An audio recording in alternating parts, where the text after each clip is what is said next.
অক্ষরে অক্ষরে প্যারায় প্যারায় আগামী গণ অভ্যুত্থানের ভবিষ্যৎ লিখে দেয়া আছে। অতএব যদি কেউ মনে করে যে কোন রকম সাংবিধানিক ক্যারিকাচারের মধ্য দিয়ে গণ অভ্যুত্থানকে অস্বীকার করা হবে, 24-এর শত শত হাজার হাজার শহীদ আহত পঙ্গু ভাই বোনদেরকে অস্বীকার করা হবে, তারা প্রকাশ স্বর্গে বাস করছেন। তারা বাংলাদেশের জনমানুষকে এখনো চিনতে পারেন নাই। তারা এখনো 91 ফ্রেম দিয়ে 106 কোড নাম্বার ব্যবহার করছেন। বাংলাদেশ 91-তে 2001-এ নাই, এটা 2025। যারা এই মানুষ বুঝতে পারছেন না, তারা বাংলাদেশের রাজনীতিতে গ্র্যাজুয়ালি অপ্রাসঙ্গিক হয়ে যাবেন। It's about history. এটার সাথে আমাদের কোনো রাজনৈতিক দল অথবা রাজনৈতিক মতের ব্যাপারে কোনো জিজ্ঞাসার প্রশ্ন নাই। এটা হচ্ছে ইতিহাস। শুধু মুসলিম লীগের ইতিহাস দেখেন, একটা দল 2টা রাষ্ট্র বানিয়েছে ব্রিটিশ বিরোধী আন্দোলনের জায়গা থেকে। সেই দল আজকে সাবকন্টিনেন্টে নাই হয়ে গেছে। আওয়ামী লীগকে দেখেন, বাংলাদেশের ইতিহাসের সবচেয়ে লম্বা সময় বৈধ অবৈধভাবে জোর করে ক্ষমতায় থেকেছে। সেই দলের নেতারা আজকে পালায়ে সীমান্তের লুঙ্গি পরে পালাইছে। এটা হচ্ছে আমার পলিটিক্যাল হিস্ট্রি।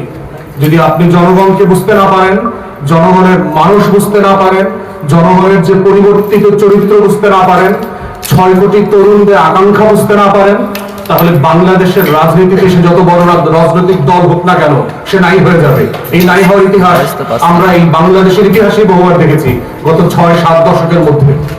তো সেই পরিবর্তিত বাস্তবতায় আমাদের এবি পার্টির পজিশন হচ্ছে যে বর্তমান অন্তর্বর্তীকালীন সরকার হচ্ছে গণ অভ্যুত্থানের সরকার, এবং সেই প্রেক্ষিতেই পার্টির চেয়ারম্যান বারবার রিপিটেডলি কমিশনের মিটিং এ বলেছেন যে ডিসাইসিভ হওয়ার সময় এসেছে। Enough is enough on discussions and debate and consensus. সিদ্ধান্ত দিতে হবে, রুলিং দেন, ভার্ডিক্ট দিয়ে দেন, হোয়াট নিডস টু বি ডান।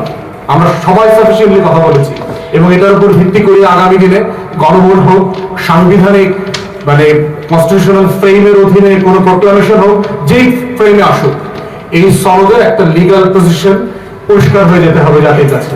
এবং তা না হলে যত দেরি এটাতে হবে, তত বেশি হচ্ছে জাতীয় নির্বাচনের যে চ্যালেঞ্জগুলো আছে সেগুলো মোকাবেলা করার জন্য আমাদের জন্য ঝুঁকিপূর্ণ হয়ে যাবে। তো সেই বাস্তবতায় আমরা বোধ করছি যে একটা নতুন বন্দোবস্তের রাজনীতির আলাপ যারা আমরা তুলেছিলাম, সেই জায়গা থেকে সময় এসছে যে একটা প্রসেসের মধ্য দিয়ে কিভাবে ক্যান্ডিডেট সিলেকশন করতে হয়,